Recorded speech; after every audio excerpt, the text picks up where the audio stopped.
Hello and welcome to my channel. Today I am going to show you how you can sync your music with your video in Capcut in your PC. First open your Capcut.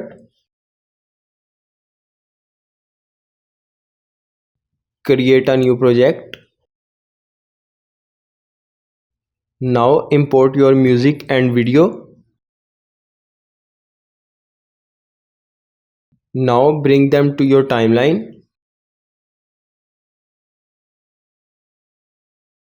As you can see, the audio and the video are not properly aligned. To do that, select your music and video, right click and click on sync video and audio. This will take some time.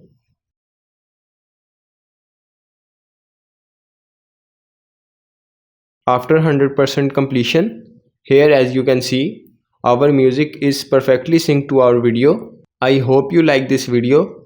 If you find this video helpful, please like and subscribe to our channel and we will see you in our next video.